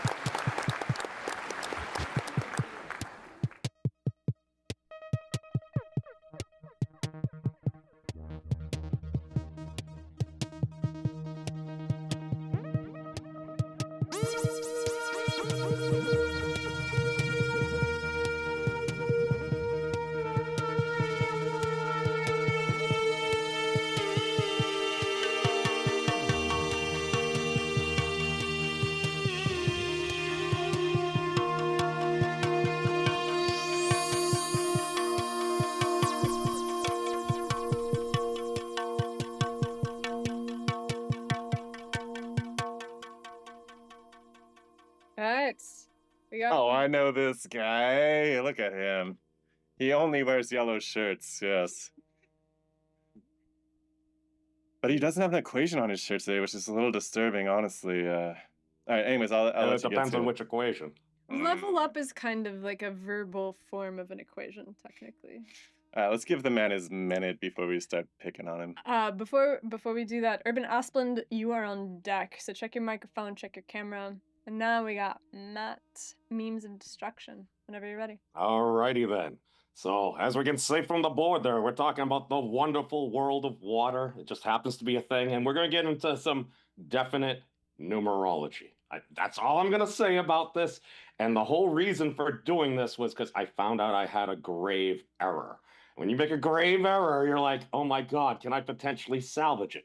What we had been doing a lot of time at the monastery, it's like, all right, let's just divide out our units, kilograms, meters, or anything. Why? Why should we even do that and everything? Then you realize, well, what happens if we changed our basis? We're instantiating that there almost is a preferred basis. Now, it's very interesting because the metric system was originally based upon the density of water. We had touched upon that before. So I'm like, well, maybe fundamentally there's some relationship with something in reality. So I'm like, well, what if we took the entire sum of the mass of the entire periodic table of elements divided by the mass of water? It didn't work. However, when we divide it by the mass of 7 molecules of water, it came out 137. And I'm like, that's interesting. All right, hey, all right. Come on. All right, I'm gonna cut to the chase here. 137. That's a conspicuous number in the fundamental physics universe. What's up with that number? It was one of those things where I'm like, all right, let me hypothesize. If there was to be a preferred basis, and I'm not saying that that is the case, but if one was to make the argument that water was going to be the basis or a preferred basis for figuring out reality, how would you do that? Now, coincidentally, we did originally base the original kilogram on 10 deciliters of water, because basically 1 centimeter of water is about 1 gram. So it's literally like those old cubes from grade school where it's like, all right, you have 1, have a row of 10. Make 10 rows of those, you got 100, you go up to 1,000, boom, grams, kilogram, never a miscommunication. No, that's now, a it's not really quite good that. point, man. Like, if we're gonna do any numerology, we have to recognize that the freaking kilogram is based on water. That's insane. I literally never thought of that before. It's so freaking interesting. I didn't even start paying attention to this until I came across some other folks here, like Rick and yourself, when you made the comment. It's like, yeah, the sun's about the density of water. It's like, huh? That's weird. It's like 1.4 grams per centimeter, but you're like, that seems surprising. You find out Earth is like the densest planet-sized thing in the solar system. But I hypothesized, I'm like, okay. So the only reason I was able to do this is because I've gone down enough Wolfram holes, and I knew I could quickly ask it to sum the periodic table of elements. And again, these are just the common ones listed on the periodic table. It's like 17,000 like AMU or something. I'm like, well, let's divide it by water. Well, that gave me like 900 something. That didn't work. I'm like, well, maybe 6 molecules of water. Try to arrange it like a hexagon or something. I was like 159. So I'm like, well, let me just divide it by 7. And I came back 137. And my initial thought is, oh, that's wrong. It's a rounding error or something. So then I did it with some more decimal place. I just put in numbers. The terrifying thing is extended out about another 2 digits to our Dude, tell knowledge people of. what's up with the number 137, though, just for people who Okay, aren't into that universe. so basically, if you've heard the number 137 or 1 over 137, that's very often a good approximation to what's known as the fine structure constant. What the heck is that? The fine structure constant is something that within physics pops up all the dang time, whether it's between the different emission lines of the different elements. You may have heard the fine structure of the emission lines and everything. It's involved with that, along with basically it's a dimensionless ratio. And by definition, it's literally the elementary unit of charge, so the charge associated with a proton or an electron, over 4 pi Planck's reduced constant, the speed of light times the electric constant. And then it just comes out this like 0.00729 yada yada. It's easier to remember as about the inverse, 1 over 137-ish. So this is one of those things. 7 itself, like Redtail just pointed out in the chat too, it's like 7's a deeply esoteric number in terms of the way that humanity has integrated numerology into its deep symbolic understanding of reality. It's a very interesting number, right? 7 days. Why do we have 7 days in the week? Nobody knows. Why do we have daylight savings? Nobody knows that either. Well, for me, it's within Thad's model he's developed. 7 is representative of a break in scale symmetry, because you can draw a circle, and then if you're going to have what's the maximum number of the same number of circles you can put in there. So you can have your standard 6 around the outside. I realize this is terrible here, but essentially you can put 7 equally sized circles within one circle. You can't put like 1,000 inside of it or something? I mean, you could, but if you want to have the largest size, I realize I need to have more caveats to that, but what's the maximum number of equal size circles you can put in? The largest circles. Yeah. Right. That's fascinating. Good Lord. So one of the reasons I want to say this is because I'm not an expert in water at all, but I'm like, I know a couple of people here are, so I'm curious Yeah, let's what go the to heck is that going guy. on, Yeah, because Michael's probably water best. seems to be one of those things where like we're mostly made of it, but we're still discovering all these new things. And when I had spoken to Michael before, apparently we're rediscovering these things from different groups multiple times. So what's going on here? What's magical about water? Oh, I think you're running into it.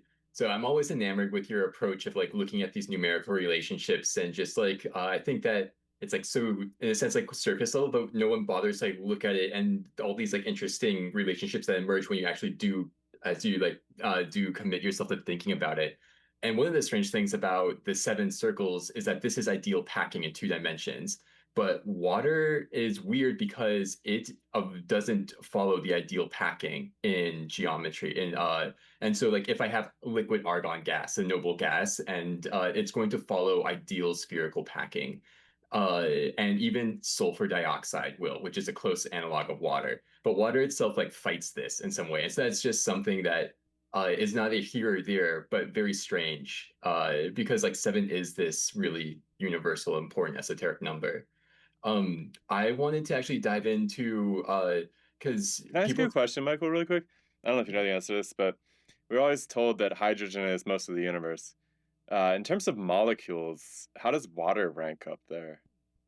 Oh, that's a good question. Do you know this one, Matt?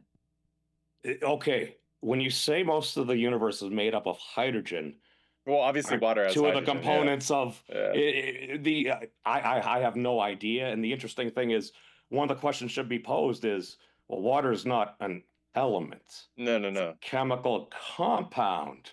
So it's like, why the heck is water? I mean, just because it has amazing heat capacity, and as far as our technology gets, we still seem to be producing power from boiling water. Well, it's obviously like the It, dark matter of water, right? I think we have an episode titled that with Michael. But it's obviously in the background. I mean, it's most of the molecules in your body by a long shot, if you just count up all the molecules, right? It's Absurdly and dominating. it's Yeah. never in the pictures that you see. Even if you read a cell paper or something, right? You see these structures of cellular components, molecular scale structures. Water's there, and it's an incredibly active chemical, right? And it's not part of the paradigm so much these days. Oh, there he is with it. Is that your I paper, had Michael? fun. Yeah, the lighting's not good, No, but it's I all good. showed the water that's not seen on those cell diagrams is like, yeah, that's where your protein is all the things we're ignoring. It looks like there's a lot of stuff going on. But that's so exactly. exciting, man. It's like that's what we're doing here, man. Is we're looking for the stuff that's gonna be important 50 years from now, 100 years from now. And I have a hard time believing water doesn't play a huge central starring role in biology 100 years from now. Just to jump on what Michael just said right there, it's interesting. I was attending, oh God, I think there was a lecture like the Wolfram Winter School or something, and somebody was presenting something with fluidic computing using water. And there was a very interesting thing, just because normally you're thinking sphere packing. Okay, so you got 2 dimensions, you can put like 7 2-dimensional spheres or circles in it. In 3 dimensions, you would typically think, okay, 12 spheres. So kind of like a dodecahedron, you could have like 12 circles around it. Well, apparently they found within certain instances, it would be slightly more than 12, I think, with water. There was some weird deviation that like seemed very weird, but it brought us back to the conversation I had with you about a year or so ago, where you're saying like water seems to flip faster than you would think it normally would. Like there were inherent properties that were doing things that seemed to differ than what we normally knew, and I, I have no idea. Yeah, the strange bit about water is like in a sense you can transfer hydrogen bond rearrangements or this flipping like faster than the water molecule itself can diffuse. And also what's strange is what makes water really unique is that it diffuses far slower than any other equivalent substance or what you'd expect by weight. And so it is kind of like weirdly stationary, but this incredible medium of information in a very, very strange way. Uh, and there's something about like making these two speeds even like more asymmetric, right? That is like very strange, and also comes back to some electrical stuff too. I think is where I place this, but I want to get back to your theory because I think that there is something that you are tying and basing a lot of this argument on the kilogram being evolved from the meter, right? But my understanding of the origin story of the meter was that it was created like towards the late 1700s by a French survey of the curvature of the Earth and trying to come up with a unit that comes Napoleon. from. Yeah. I think it was Well, Napoleon, right? obviously, the meter should be defined as the distance from the North Pole to the equator by route of the Paris Observatory, of course, divided by 10 million. But of course, divided by 10 million. So what I'm kind of curious is like the Earth itself is kind of right like built into the meter. So in a sense, water's mass is somehow like being defined by like a sliver of Earth, right? Of or rather a dimensionless unit of Earth's ratio of, I guess. It's all I know is there's some very interesting coinky dinks, I think is a technical term for it, if you assume that this was a good basis, because you can literally just plug in some of these units. It's like, well, this seems to reproduce this. Why? I have no freaking idea, because I'm just using the unit itself. It's the most naive thing in the world to do. But I mean, what are the chances we happen to pick the right basis? I do think that it's interesting that on a planet where water is so important for life, that there's this relationship. I have no idea how to process it into something that is more significant than just spooky coincidence. No, I love that's what you guys do over at that physics monastery, man. It's like you guys are just finding all these interesting coincidences in some sense. I mean, I don't mean we try to go a little farther than some coincidences, but this was a fun one, and I'm like, all right, this seems pretty fun. Anybody can go into Wolfram Alpha, literally just type this in, and it'll basically just pop out, and you'll be like, oh, that looks like a familiar number. No, but I think that all scientific discoveries, in some sense, all genius insights start as coincidences. It's patterns that are noticed, right? It's, something. It's like if you look at what why is Newton so goddamn famous? It's like he realized that there was something called mass that scaled the motion of the bodies and really played into gravity and stuff. But that was just he just noticed that pattern, right? He just thought about it and he was like, man, I think like the size. And he started to think about this concept of mass that had already been well elaborated and how that might play into what was happening. And there's something really, really instructive about what you guys are doing, looking at these. I really don't mean to in any way put you down for cataloging coincidences. I think that's really, really part of how we make forward progress in understanding nature, is seeing how these things align, right? Well, yeah, because correlation does not imply causation, but causation definitely is highly correlated. Right. And we're building a case. We're gathering some evidence. Is the evidence going to lead us to figuring out what's actually going on? I don't know. We're collecting it, and one of the reasons why I enjoy doing something like this is because we can put it out there. If anyone else is working on similar things, has seen similar insights, and would like to have a conversation, let's try to be productive. Hell yeah. Do you guys, by the way, is there a Physics Monastery website or anything like that where people can follow your work? physicsmonastery.earth. Okay. You guys got a YouTube channel or anything like that? Yeah, sorry, I've been doing that to everybody. More YouTube channels. Thad Roberts or the Memes of Destruction. Yeah, let's freaking dilute out all the cat videos out of existence and start more science YouTube channels. As I agree. I just had one other question, which is I feel like we should also get an update on Matt's hair care routine. Oh yeah, Matt's got the most amazing hair. Yeah. I just stopped cutting it once the plague hit and everything, and occasionally maybe some moisturizer. That's about it. I never had anime hair. I always had it like buzzed off. So. God, Matt, man, you are a gem, dude. I'm so glad that you have found your way to this community. God, we have a beautiful crew of people here. It's truly do. It's got a good crew and everything. And there's a lot of overlap. I really love that this is a different theory from. I feel like this is a simpler theory than you normally present. Like usually you start like far higher in the tree of paradigm set ideas. And this is kind of, I think, still a similar form of presentation, but it really strips away the complexity of having to know a bunch of other principles to just be like, look, there's really weird symmetries in nature. And we don't really know what to do with them, but they do seem significant, and they cause us to ask these questions about like how we set all of these principles and how the principles fit together. So I love that. I would love for this to be right, because then maybe we could claim that 7 is the number of a heap, because I don't know what a heap is. That's excellent. Thank you, guys. All right, thank you so much, Matt. Yeah. All right, we'll see you next time. Peace out.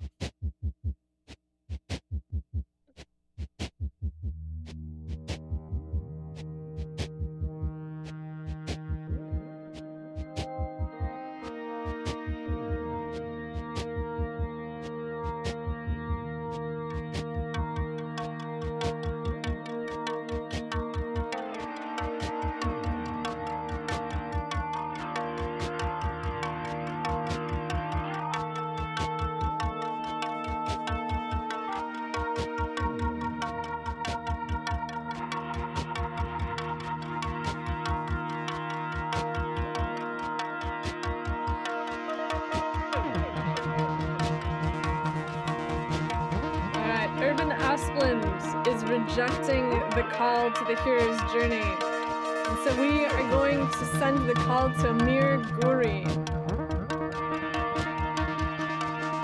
in his stead.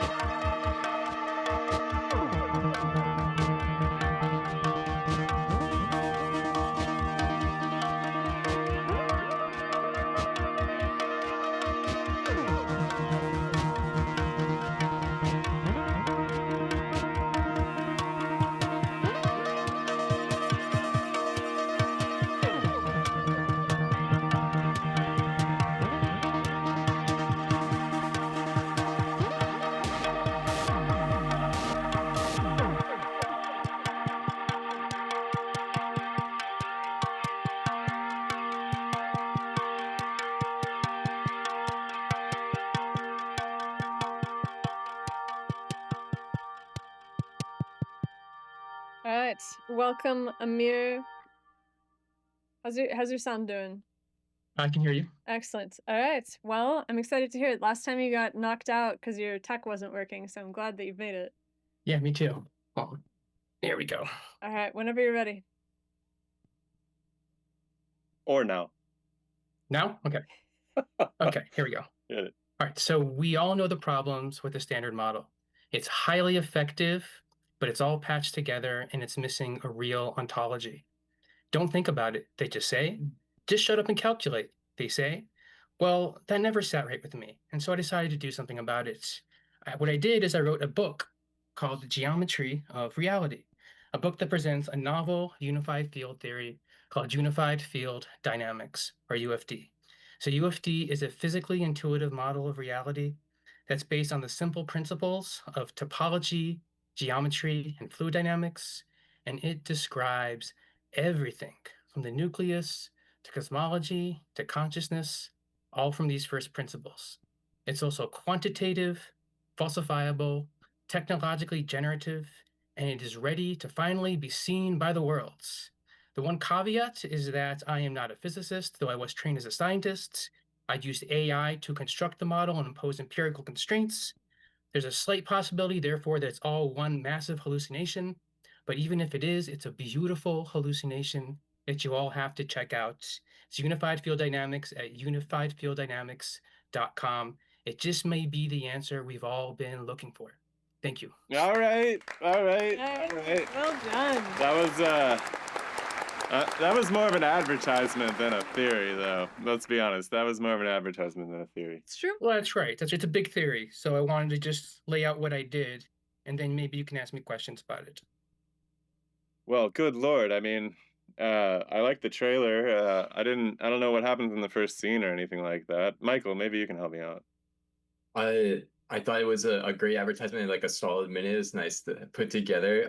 So I kind of want to understand what we can do with your theory, right? And so I feel like one of the best places is to like plant a flag somewhere and then see how your theory gets us there, right? So you said it was technologically instructive, I believe, which I think is a great pairing of words if that's what you use. I'm curious of a place that like this might instruct us to go or something that our theories don't allow us to access right now.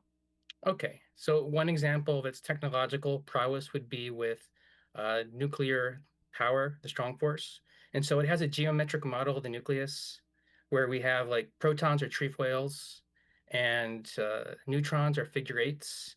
And so they construct together to form geometric like nuclei. And so which Wait, can end what up the being hell do you mean figure eights? Like, what are we talking about? It's a figure eight, so it's a torus. Of what? So it's formed in my model from a proton and an antiproton. What are those? During a genesis event. What's a proton? A proton's a trefoil knot in dense fields. So A there's knot four of fields. Is it like a knot of subunits or something? It's like a knot of energy, but it's a pattern. What is in energy? The fields. That's right. It's a pattern in the fields. What's a field? Isn't a field just a map of measurements, though? It's not in this model. It's an energetic medium. What's energy? So it's a real energetic medium, like an ether. What's energy, though? The energy? Well, I mean, the energy is undefined. It's just like Oh, a field is pure energy. no. You can't do that. No. No, you don't get to have for so long. I feel like that was the same. There's no undefineds allowed at this paradigm drift. We have to define all of our terms, or else shit doesn't make sense. I think that this is such a common problem across theories.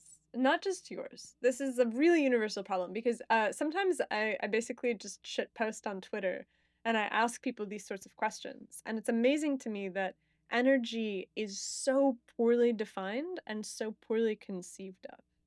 Like everybody uses it as a quantity in their calculations and they use it as a feature of their models, but almost nobody has some kind of like real Rational understanding of it? Like yeah, a rationalization of it? Yeah. I mean, what if I told you that I don't mean to like hold you up or whatever, but is it possible we can move forward with energy just being material in motion? Well, I mean, Can you roll material with is that? ultimately made from the energy that's in motion. Correct. No, no, no, no. No, it's no. All right, so yeah. I don't know why you're saying no. I don't know why Well, you're saying because no. it's an undefined concept otherwise. I don't know what the hell you mean, I right? mean, I'm trying the to give model you a describes 4 fields that are in a nested hierarchy what's a from each other. field? What are you talking about? I mean, it's like a dense medium. It's kind Okay, of like an is the ether. medium made out of material or not? Well, the medium material comes from the medium, so you can think of it as a condensed matter field, So it's or like matter, so it's a material. or like a superfluid. So the fluid's So made out the of material, right? well, the fluid is made out of what it's made out of, What do you mean but it's everything made comes out of from what it. it's made out of? But leave me out of this. I mean, look, man, like physics has to be about materials doing stuff, right? I mean, what are we talking about otherwise? We're I talking don't know, I about kind of feel nuclear like you're energy. imposing the What was that, standard on Michael? my model. We're talking about nuclear energy, right? That's where we left off. Is that Amir was telling us like how his model gets us a more interesting take on nuclear energy because you were describing, I feel like, the geometry that this That's energy takes form of, right? And so you're like, That's right. So the idea behind the nuclear part is that when nucleons come together, they form a more coherent structure that has a minimum minimal surface energy, and that causes a release. And like so, there's 2 vortexes coming together, like 2 whirlpools. They come together and form a more solid geometric form, and that releases energy. And so the idea behind Whatever that technology would is. be able to capture that energy. that's So right. you release it. Yes. This reminds me of like the structured atom models, right? Is that like so It's similar, yes, but it doesn't have the electron inside. Like the structured atom model has a neutron as a proton and electron composite, and here the composite would be a proton and an antiproton, or antimatter. Dude, I think you have real insight into these matters. I'm not trying to cut you down, man. I can see on your face, like, I feel like I'm hurting your feelings. I don't mean to be hurting your feelings, man. I just think that these terms need to be defined because your goal is to be able to get your understanding into other people's fucking heads, dude. Like, that is the fucking point of science. You have to get these ideas in other people's heads. And I can tell that you've thought really hard about this stuff. And I want you to be able to transmit those ideas in other people's heads. That's why I'm being such a dick about these terms. Like, I need you to be able to define the fundamental concepts that are instrumental to your understanding of reality. And I want you to go home and think about that stuff. I want you to really contemplate what energy means, not in some like highfalutin quantitative sense, but in terms of what it materially means, because you have a physical theory of reality and you need to have physically defined terms in your theory. So I hope you don't think I'm just busting your balls for no reason. I'm really trying to like highlight something that I see in super genius people that I meet with all the time. This is a very common failure point. And it's something that we're just hell bent on making part of the next renaissance that happens in science. Right? These fundamental concepts have to be defined in terms of the discipline that you are operating in, which is physics in this case. Physics has to be defined in terms of material mediators. You need to have a physical conception of the key terms in your presentation. And this is why ether theories are popular and useful, even if they are perhaps wrong in the specifics, because they do begin with a substance. And once you have the substance, then you can go to the next level and talk about the way that the substance organizes itself into the sorts of patterns and shapes that you think give rise to these fundamental features of the model. And I think that if you can click that piece into it, you'll have something that actually rises to the level of being able to fully break with the current state of physics which is fields and energy and these kind of nebulous concepts. Because I can see that what you're reaching for is you're like, no, that stuff doesn't totally make sense. There's a better theory. I've worked the theory out. And the piece that Shiloh's pointing to is that in order to be able to actually like raise to that next level, the thing that you have to have is you have to have the physical description down to some fundamental minimum, and energy is so important. It figures in everything from light to gravity to electricity to magnetism that you can't just be like, it just is. Like, it's too central to the story. And we need you. Yeah. We need you. Like, we need you to contribute to this conversation, but we want to be able to understand you. Right? I understand. I understand. Like the energy comment, yes. I will say the model is very well defined and it's very well laid out in terms of its field architecture. There are descriptions of mass, definitions of mass in this model. There are physical understandings of the fine structure constant and Can you tell gravitational us constant. what does it say about mass? That's a really interesting first question. All right, so mass is hydrodynamic added mass in this model. So when the vortices spin and accelerate, it creates a tear in the fields, and the field has to store extra energy, which is elastic energy. And so mass would be the You see how hydrodynamic added mass. this is impossible to understand without understanding what the hell a field or energy is? Do you see that? I mean, the field, that's it's like, the thing, is that I fill in the details. He's like, okay, so you have this, like, it sounds like what you're saying is that the vortex moves in such a way that it overcomes some material property of the substance in such That's a right. way where you enter into a new conformation. But what I'm That's trying right. to say is that the next level of the theory is that you don't just call that the field and you don't just call that energy. It's where you actually have some model in your head, like a movie of what the hell is happening at that moment, and you have the subunits figured out. Like, this is something that we come across in ether theories all the time, which is that people aren't thinking from a material science standpoint. They're not thinking about what subunits have to do inside of a substance in order to recapitulate the effects that we can see on the macro scale, because this is kind of the crazy positivist rejection, right? Because the positivists were like, we don't have to make a theory about anything that's below what we can actually measure. Mhm. But if we're going to move to the next phase, I think that the stuff that you're talking about does need some kind of physical picture of the stuff. Like Mhm. hooks and loops I mean, we or have densities. So we have densities of the energies. But that's not a Of the you can't have a fields? density of a thing without there being some fundamental underlying substance. It breaks I the mean, we're brain. talking with the substance of like what space is, and like there's nothing really analogous in order to compare it to other than a superfluid. Like the universe is But superfluidic in superfluids nature. are made out of bodies that are interacting in real ways, right? This would be like a field, like an ether. Like, how would you describe the ether? Would you describe it as energy? I'm kind of curious. Well, Like, I've got a if book there's a for better you to word for read, it. actually. It's going to be out probably next month. It's Mhm. called Paradox Lost. It I've will heard about this, completely blow yes. your mind. But and it probably doesn't have the correct answers, but it does have the possibility set by which you could understand the model that's being presented. Like our kind of fundamental argument here is that, look, if physics doesn't do material explanations for natural phenomena, who the fuck is gonna do it? Nobody. There's no scientific discipline left to do it. And so it's sort of our duty as physicists to define these terms materially in order to proceed with our theories. And I can tell you have insights, man. Like, I can tell that you see something. Everybody here tonight, man, has been obsessing over this stuff their whole lives. I know what it's like. I've been doing it too, man. Like, Mhm. Nasia's been doing it too. Like, this is how we've all found each other, right? We've been obsessing.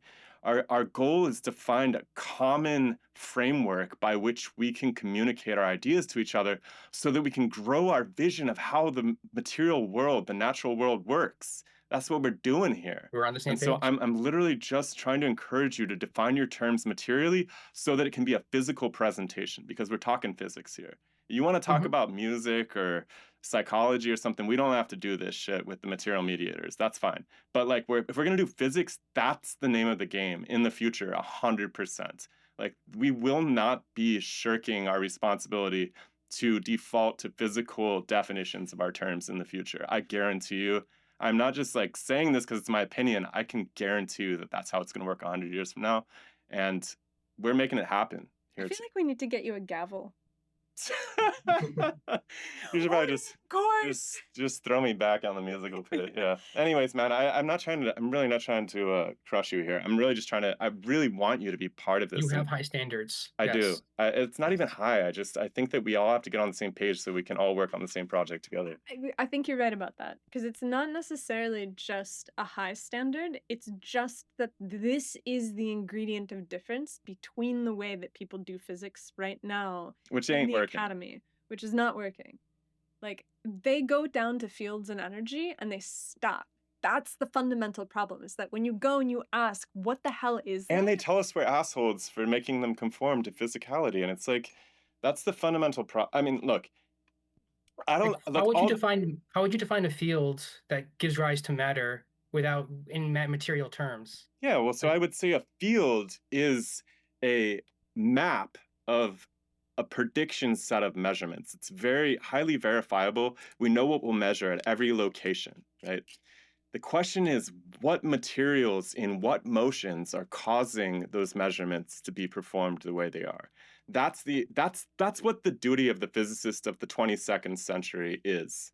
And you can be part of that program, like all of us can. That's what I want to grow this incredible spaceship into, is a community of people who are well ahead of this antiquated system by which we just give these quantitative expressions of what is obviously apparent, and we start actually contemplating again, like they used to prior to the 20th century, contemplating what the hell it actually means. That's what we're doing here. And you are going to be a valuable part of that project. I can tell, because you're obviously thinking deeply about this stuff. And so also about structure too, right? When you're talking about these ideas of the trefoil and the figure eight, right? You're inherently already there considering structure at this basis, right? Yeah, geometry is just the cousin to structure, right? It's the entry point for sure, 100%. That's right. And it's like a massive scaling project too. So like same principles from like the nucleus to the cosmology to even to consciousness. Like we're using fluid dynamic principles just to describe everything. So it's a very elegant, pretty model. And yes, it doesn't go all the way potentially, but it's definitely an advancement in terms of where we are right now. But even fluid dynamics require there to be physical parameters of the substance in order to define the way that you apply the equations. And so you apply fluid dynamics differently to water than you do to a superfluid, than you do to gasoline, than you do to honey. That's right. That's the question, is like, if you're using a fluid dynamics model, then there's something that falls out of the way that you apply the equations to physical phenomena that tells you about the required underlying properties of the substance. That's right. And I have that. I have the densities of the substance, and I have the stiffness of like the different fields. And so I use those in order to make my calculations. But yeah, you need that information. Just what energy is precisely. That's like the one question where it's just like, that's what gives rise to everything else. Write this down, man. Like, write this down. Energy equals material in motion. Just write it down. Like, you can come back and argue with me next time, but I can remember that. I think it's right. I think it's approximate. It's directionally correct. In terms of these substances in motion and densities and all of this stuff, I think it's directionally correct. Like, I think you're on the right track, man. I just think we need to bring this thing back in line with the 22nd century version of what physics looks like. You know, in my model, energy be like the movement of the field or the geometric configuration of a field. All right. Well, if fields are maps, then let's think about what the maps are mapping, right? Like fields are substances in my model, and like the standard model, they're maps. And in my model, they're substances. Okay, so check it out. Next time you come, present on the substance that is the component of the field. I can do that. Okay, let's do that. I I think that'll be really good. Okay, very I'm good. gonna let you go for now, though. I appreciate you. Thank you so much. All right, thank you. Bye, guys. Thank you. Appreciate you. Man.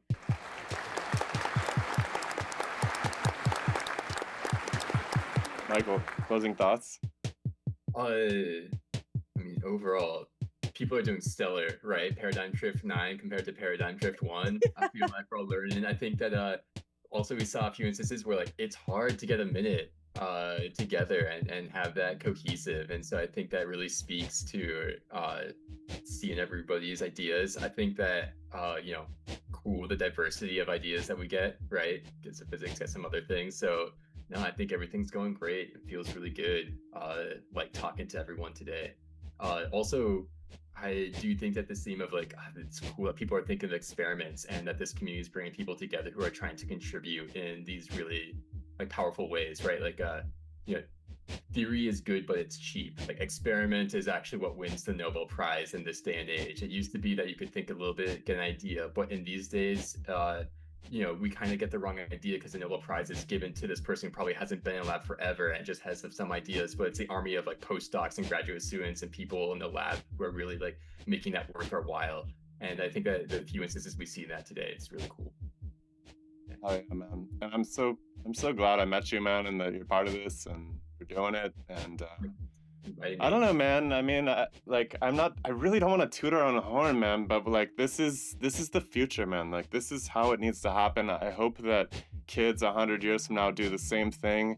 I hope they're pushing the boundaries. I hope they're exploring the future as opposed to just getting stuck in kissing the past's ass and moving forward with things, man. And yeah, man, thank you, Michael, for being here. And thank you, everybody, for being here. It's been a beautiful night. Couldn't say it better. Really well Likewise. said. Thanks for the music, too, leading us through. Live music is always a really cool experience with the show. Do what I can. All right, good night, everybody.